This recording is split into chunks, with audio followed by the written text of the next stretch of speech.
మొన్న బెంగళూరు రేవ్ పార్టీలో చాలా మంది యాక్టర్స్ దొరికారని చెప్పేసి మీడియాలో కథనాలు వస్తున్నాయి.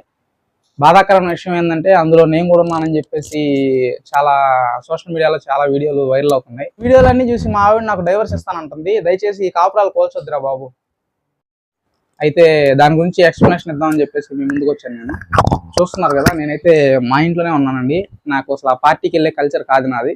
ఎందుకంటే ప్రీవియస్గా నేను ఆల్రెడీ పార్టీలకు వెళ్ళి కూడా ఒక 8 years అయిపోతుంది. దాదాపు 2015-14లో వెళ్ళున్నాను.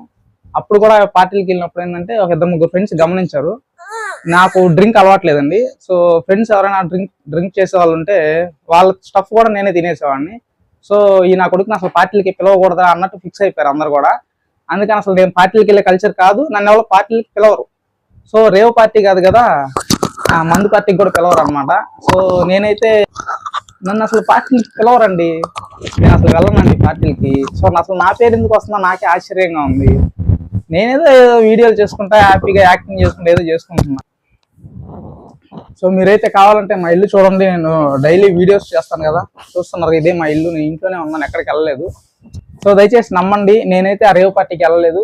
సో ఊరికే ఫోన్లు కూడా చేయకండి రా బాబు. పొద్దున్న నుంచి వస్తున్నా ఫోన్లు, ఫ్రెండ్స్ రిలేటివ్స్, ఏంటి రేవ్ పార్టీకి వెళ్ళామంట, ఏంటి సంగతి అది ఇది అని చెప్పేసి.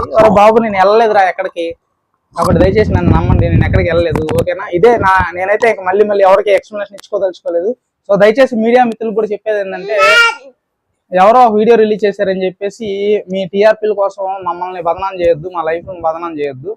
సో దయచేసి అర్థం చేసుకోండి.